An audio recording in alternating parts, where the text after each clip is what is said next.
ಇನ್ನು ಬೆಂಗಳೂರಿನಲ್ಲಿ ಕಾವೇರಿ ಆರತಿಗೆ ಜಲಮಂಡಳಿ ಸಜ್ಜುಗೊಂಡಿದೆ. ವಾರಣಾಸಿಯಲ್ಲಿ ನಡೆಯುವಂತಹ ಗಂಗಾರತಿ ಇದೆಯಲ್ಲ, ಅದೇ ರೀತಿ ಮಾದರಿಯಲ್ಲಿ ಕಾವೇರಿ ಆರತಿ ಮಾಡಬೇಕು ಅಂತ ಹೇಳಿ ಇಲ್ಲಿ ಬೆಂಗಳೂರಿನಲ್ಲಿ ಜಲಮಂಡಳಿ ಸಿದ್ಧತೆಯನ್ನು ಮಾಡಿಕೊಂಡಿದೆ.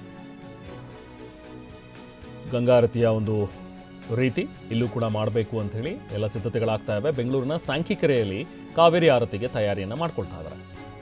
ಮಾರ್ಚ್ 21ನೇ ತಾರೀಕು ಕಾವೇರಿ ಆರತಿ ನಡೆಸೋದಕ್ಕೆ ನಿರ್ಧರಿಸಿದ್ದಾರೆ. ತಲಕಾವೇರಿಯಿಂದ ನೀರು ತಂದು ಇಲ್ಲಿಗೆ ವಿತರಿಸೋದು.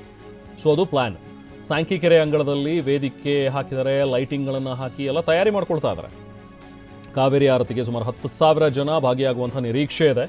ಹಾಗೆ ಇದನ್ನು ಗಿನ್ನಿಸ್ ದಾಖಲೆ ಮಾಡೋದಕ್ಕೆ ಕೂಡ ಜಲಮಂಡಳಿ ಚಿಂತನೆಯನ್ನು ಮಾಡ್ತಾ ಇದೆ.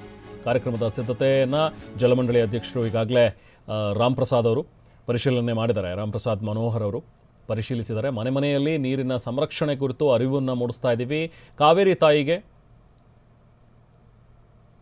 ನಮನ ಸಲ್ಲಿಸ್ತೀವಿ ಅಂತ ಹೇಳಿ ಜಲಮಂಡಳಿ ಅಧ್ಯಕ್ಷರು ಹೇಳಿದ್ದಾರೆ.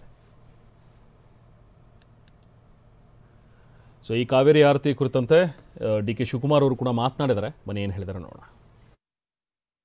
21ನೇ ತಾರೀಕು ಇದು ವಿಶ್ವ ಜಲ ದಿನ ಇದೆ. 22ನೇ ತಾರೀಕು ಒಂದು ತಿಂಗಳು ಅಭಿಯಾನ ಮಾಡ್ತಾ ಇದ್ದೀವಿ. ಒಂದು ಮೇಜರ್ ಕಾವೇರಿ ಆರತಿ KRS ಅಲ್ಲಿ ನಡೆಯಲಿಕ್ಕೆ ಈಗಾಗಲೇ ಕೆಲವು ತೀರ್ಮಾನ ತೆಗೆದುಕೊಂಡಿದ್ದೇವೆ. ಅವತ್ತು ಇಲ್ಲಿಂದ ಒಂದು ತಿಂಗಳು ಅಭಿಯಾನ ಮಾಡ್ತಾ ಇದ್ದೀವಿ. ಸೇವ್ ವಾಟರ್ ಅಂತ, ನೀರನ್ನು ಉಳಿಸಿ ಅಂತ. ಆ ದೃಷ್ಟಿಯಿಂದ ಕಾರ್ಯಕ್ರಮವನ್ನು ಹಮ್ಮಿಕೊಂಡಿದ್ದೇವೆ ಬೆಂಗಳೂರು ನಗರದಿಂದ. ಅಲ್ಲಿ ಯಾಕೆಂದರೆ ಬೆಂಗಳೂರಿನ ಇಲ್ಲಿ ನಮ್ಮ ಸ್ಯಾಂಕಿ ಟ್ಯಾಂಕಲ್ಲಿ ಪೂಜೆ ಮಾಡ್ತೀವಿ. ಸೊ ಒಂದು ತಿಂಗಳು ಅಭಿಯಾನ ನಡೀತದೆ. ಅದನ್ನೆಲ್ಲ ಡೀಟೇಲ್ ನಿಮಗೆ ತಿಳಿಸ್ಕೊಡ್ತೀವಿ. ನೋಡಿ, ವೆಯ್ಟ್ ಮಾಡಿ.